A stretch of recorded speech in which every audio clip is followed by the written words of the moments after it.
AIIMS में trial से पहले बच्चों की स्क्रीनिंग की गई, जिसके नतीजे देखकर वैज्ञानिक भी चौंक रहे हैं। कोरोना की दूसरी लहर में 6 साल से छोटे बच्चों को संक्रमण तो हुआ, पर वे बीमार नहीं पड़े। यह बात दिल्ली एम्स और पटना एम्स में जुटाए जा रहे आंकड़ों से साबित होती है। इसके दो तथ्य हैं। पहला, एम्स द्वारा जुटाए जा रहे आंकड़ों और हालिया सीरो सर्वे के आधार पर वैज्ञानिक इस नतीजे पर पहुंचे हैं कि दूसरी लहर के दौरान शहरों में आधे से ज्यादा बच्चे संक्रमित हुए। दूसरा, इतनी ज्यादा संख्या में संक्रमित होने के बावजूद छोटे बच्चे बीमार नहीं पड़े, इसलिए संभव है कि उन्हें टीका लगाने की भी जरूरत ही न पड़े। दिल्ली एम्स और पटना एम्स में 2 से 6 साल तक के बच्चों पर कोवैक्सीन के ट्रायल चल रहे हैं। ट्रायल से पहले एंटीबॉडी जांची जाती है, ताकि पता चल सके कि बच्चे कोरोना संक्रमित तो नहीं हुए हैं। दरअसल ट्रायल में उन्हें ही शामिल किया जा रहा है जिन्हें कभी संक्रमण नहीं हुआ है।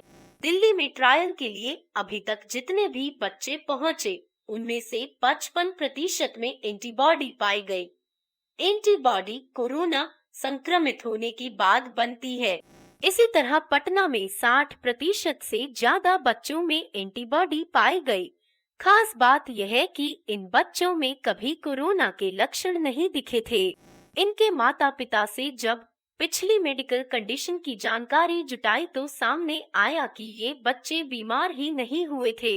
यही बात वैज्ञानिकों को नई उम्मीद दे रही है। 55% से ज्यादा बच्चे संक्रमित होकर ठीक हो गए।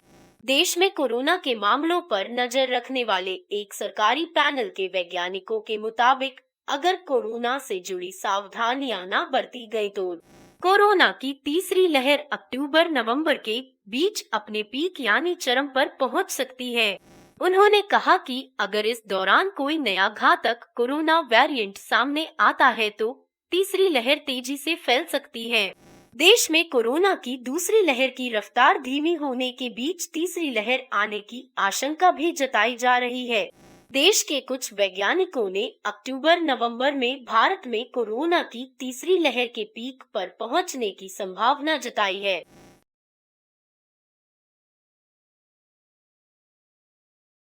प्राइवेट स्कूलों की मनमानी इतनी बढ़ गई है कि अब बाल अधिकार संरक्षण आयोग के आदेशों को भी अनदेखा कर रहे हैं। प्राइवेट स्कूलों की मनमानी थमने का नाम नहीं ले रही है। फीस वसूली को लेकर निजी स्कूलों की मनमानी से अभिभावक पहले ही परेशान हैं। अब यह निजी स्कूल बाल अधिकार संरक्षण आयोग के आदेशों को भी अनदेखा करने लगे हैं।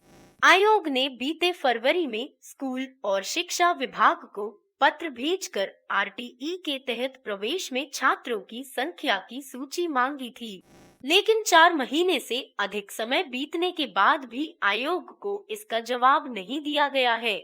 आरटीई के तहत आर्थिक रूप से कमजोर छात्र निजी स्कूलों में 25% आरक्षित सीट के लिए आवेदन करते हैं। स्कूलों को भी ऑनलाइन माध्यम से शिक्षा विभाग को हर वर्ष नया सत्र शुरू होने से पहले मार्च तक इन छात्रों की रिपोर्ट भेजनी होती है। स्कूलों में आरटीई की सीटों पर चहेतों को प्रवेश देने की शिकायतों पर बीते फरवरी माह में बाल अधिकार संरक्षण आयोग की तत्कालीन अध्यक्ष उषा नेगी ने पत्र भेजकर शिक्षा महानिदेशक और निजी स्कूलों से आरटीई के छात्रों की सूची मांगी थी। साथ ही उन्हें इस संबंध में शपथ पत्र दाखिल करने को कहा था, लेकिन 4 महीने के बाद भी स्कूलों की ओर से आयोग को संबंधित छात्रों की सूची उपलब्ध नहीं कराई गई। ऐसे में आरटीई की रिक्त सीटों में भी गड़बड़ी की आशंका जताई जा रही है।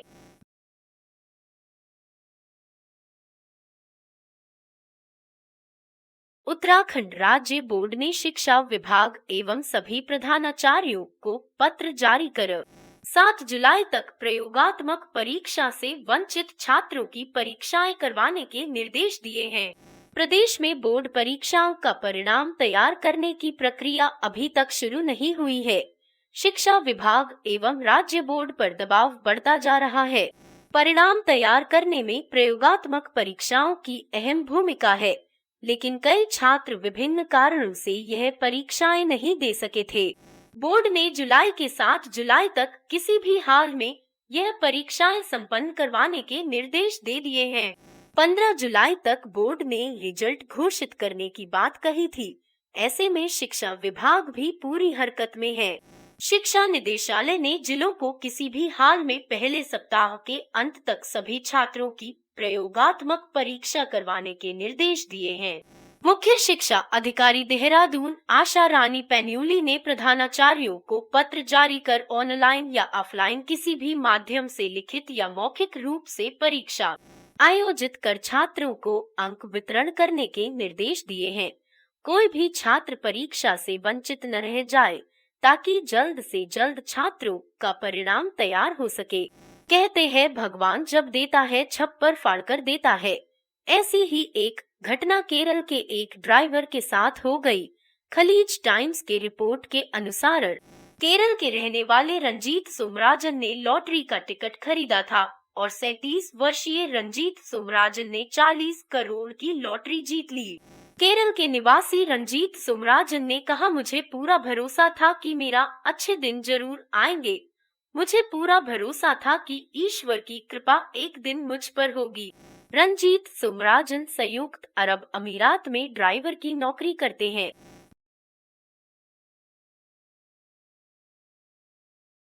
फिल्मकार साजिद नाडियाडवाला की फिल्म सत्यनारायण की कथा विवादों में आ गई है। भोपाल में संस्कृति बचाओ मंच ने शनिवार को इसका विरोध किया। संगठन ने नाडियाडवाला पर हिंदुओं की भावनाओं को भड़काने का आरोप लगाया है और उनके खिलाफ एफआईआर दर्ज करने की मांग की है। आपको बता दें कि ये फिल्म लव स्टोरी पर बन रही है। संस्कृति बचाओ मंच के अध्यक्ष चंद्रशेखर तिवारी ने धमकी भी दी है कि अगर नाडियाडवाला मध्य प्रदेश में आते हैं तो उनका मुंह काला करके गधे पर बिठाकर जुलूस निकाला जाएगा। उन्होंने टीटी नगर थाने में एक शिकायती आवेदन भी दिया है। उनका कहना है कि जब तक इस मामले में एफआईआर दर्ज नहीं हो जाती वे अपना विरोध जारी रखेंगे। चंद्रशेखर तिवारी का कहना है कि वे रविवार को स्थानीय सांसद प्रज्ञा ठाकुर के माध्यम से सूचना प्रसारण मंत्री तक शिकायत पहुंचाएंगे और इस फिल्म के निर्माण को रोकने की मांग करेंगे।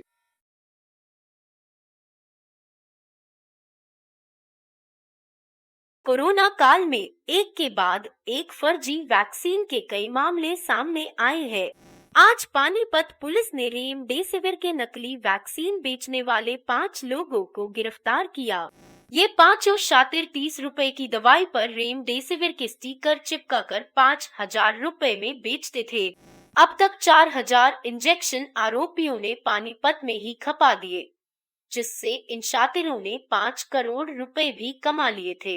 एंटीबायोटिक की 30 रुपए की शीशी पर रेमडेसिविर का स्टिकर चिपकाकर 5 करोड़ कमाने वाले मुख्य आरोपी मुजफ्फरनगर निवासी मोहम्मद शहवार सहित 4 अन्य आरोपियों को पानीपत पुलिस ने गिरफ्तार किया।